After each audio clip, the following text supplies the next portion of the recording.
Streets of Rage Revolution. That's right, we now have an official title for the questionable looking 5th entry in the Streets of Rage series. Not only that, but we have been able to learn a speedboat more of information about the mysterious new project Sega are working on.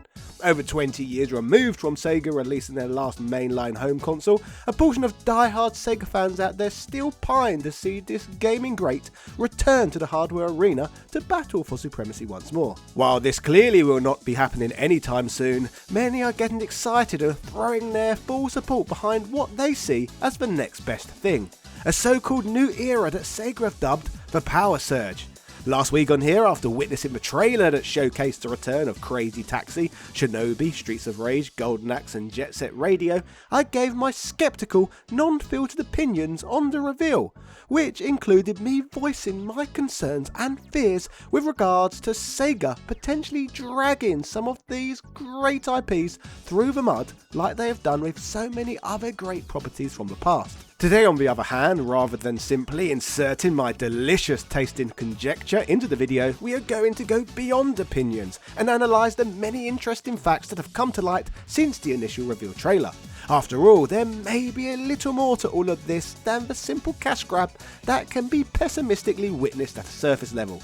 Hello ladies and gentlemen, Big Daddy Top Hat here. This is the truth about Streets of Rage Revolution and the Sega Power Surge. Yeah.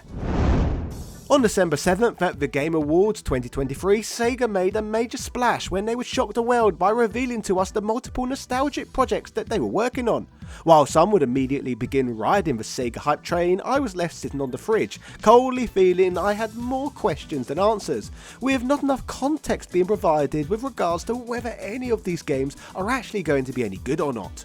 Fortunately for those like myself who need a little bit more to feel excitement than a nostalgia pandering trailer, there are now breadcrumbs of information out there online that provide us with more facts, not just about these games, but about the Sega Power Surge era as a whole. 5 days after the trailer was dropped, for example, on December the 12th, 2023, a Sega management meeting would take place. At the meeting, new information and artwork would be shared surrounding all 5 titles, so let's cover each one individually. At present, the new Crazy Taxi seems like it's simply going to be marketed as Crazy Taxi, with no subtitle or chronological number affixed to the game. Sega described their upcoming Crazy Taxi as innovative and a fresh style of driving action, with the title promising to deliver the cheerful feeling of freedom crossed with a fusion of both nature and city. So to be fair, not providing us with much more than we already knew about the game. Golden Axe, also simply titled Golden Axe for now, would be a game we would get a little more new useful information about. Sega would state that in this one, warriors arise to subdue the demons, and you must defeat your enemies with a variety of attacks with swords and magic. The legendary story of the Battle Axe, Golden Axe, is about to begin. Story-wise, this essentially sounds like a reboot of the original, particularly when we take into account that we can see series antagonist Death Adder on the artwork. Speaking of the artwork, we got our first proper look at the character redesigns for the iconic playable trio who debuted in the 1989 classic. Everyone's favourite Short King, Gilius Thunderhead, is looking as recognisable as ever, with this aggressive garden gnome retaining all of the elements that make him easily identifiable as an icon of the 80s and 90s. The same can be said for the Conan the Barbarian-inspired Axe Battler, who retains his 80s muscle mass and He-Man-like aura, thus meaning his steroid-infused body could still give the likes of Hulkamania and the American Gladiators a run for their syringes. Both the male characters are being lovingly and faithfully recreated, but sadly the same cannot be said for Tyrus Flare, which frankly I think is freaking ridiculous, as she was the most memorable of the trio to begin with. Tyrus Flare is an incredibly important gaming character, and Golden Axe was the first title in history which includes the drop-dead gorgeous heroine as a playable character. This was 1989, 7 years before Lara Croft popped up on the scene, and even predating the legendary Chun-Li's existence by 2 years as well. Tyrus Flare found popularity before both of these lovely ladies, and this death by snoo inducing Amazon allowed gamers to slay their opponents wearing essentially nothing but red leather boots and a bikini. 35 years removed from the release of the original Golden Axe, most gamers of a certain age could still look at this sprite and tell you exactly who this character is. Unlike her male counterparts, it seems that Sega are not keen to celebrate Tyrus Flare's classic look, and have decided to change her hair colour, shave half her hair off into an ugly mullet, change her costume completely, and put her in Viking-like war paint. She has essentially been uglified to the point of us only even being able to tell who she still is due to the two characters she will be starring alongside. Not exactly a respectful way to treat the first lady of beat-em-ups if you ask me, but typical of gaming companies looking to appease certain United States sensibilities. They can't even use the realism excuse this time around, as Golden Axe is meant to be high fantasy.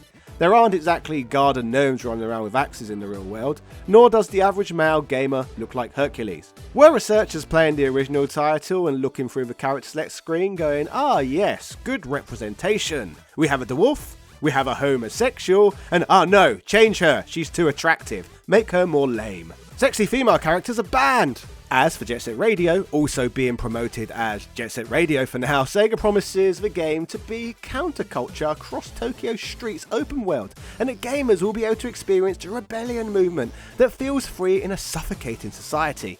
Playing the game, it will be players' tasks to make friends, increase their fans, and create movement.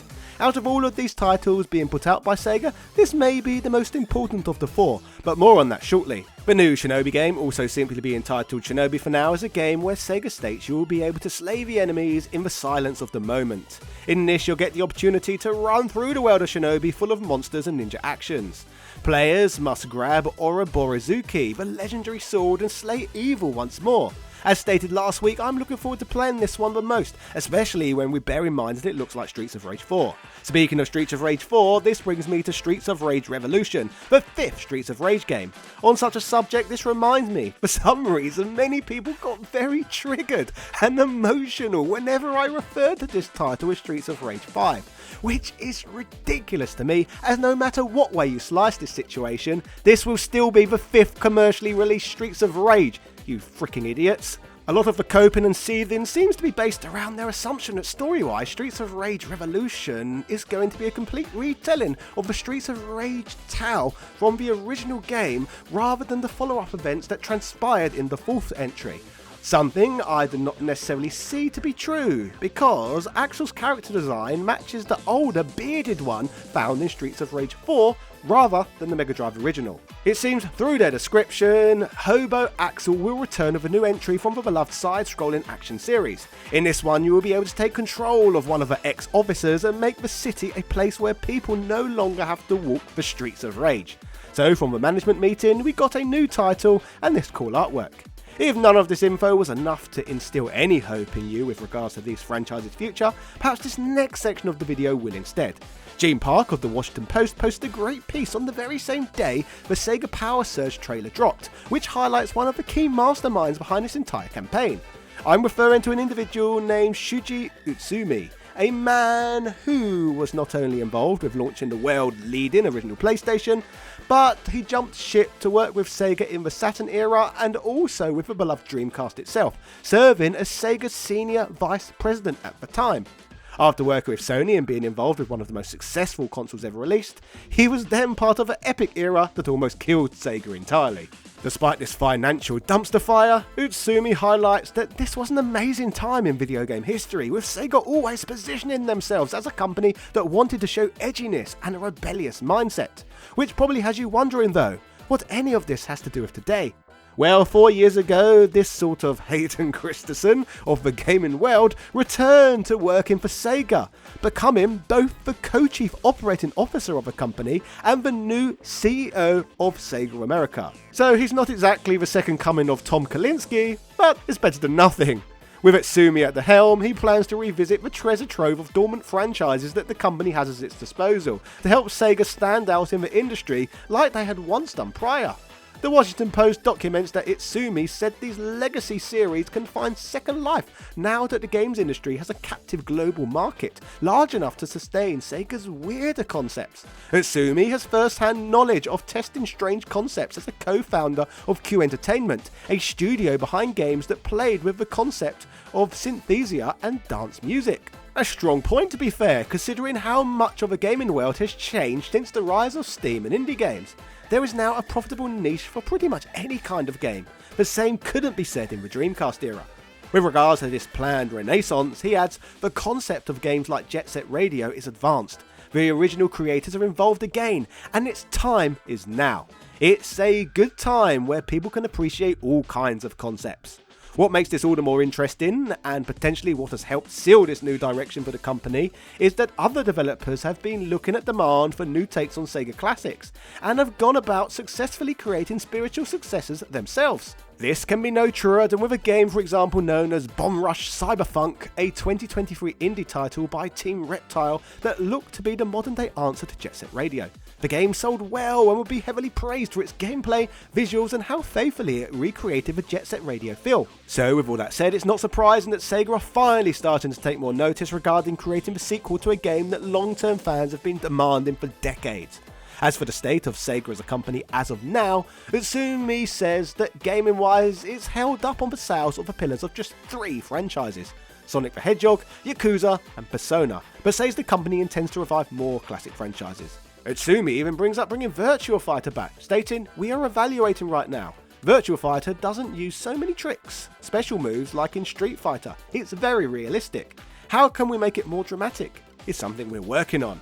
Speaking of the return of more classic Sega franchises, this makes sense in line with the new Power Surge era too. After all, if you watch closely at the original trailer, it not only promises all the games we have discussed today, but it specifies that there are more coming too. For a sort of clue with regards to what possibly some of these others might be, recent Sega trademark filings may potentially hold the key. On December the 14th, 2023, it will be made public that not only did they file for new trademarks on Crazy Taxi, Jet Set Radio, Shinobi and Streets of Rage, but also Alex Kidd, Afterburner, House of the Dead, OutRun, Super Monkey Ball, Altered Beast, Eternal Champions and Kid Chameleon. While the trademarks themselves could mean nothing, the fact that Sega has already told us that they have a new direction and intend to revive more classics means that it's highly likely that Sega are going to try at least bringing back some of these series. Either way, while I'm still extremely skeptical with regards to if Sega will deliver good new entries in each of these series, understanding that Shuji Utsumi is currently in charge does give me a little bit more faith than I previously had in any of this. Don't forget to leave me your thoughts, then watch my supersized documentary on the death of Sega's final consoles now. Cheerio.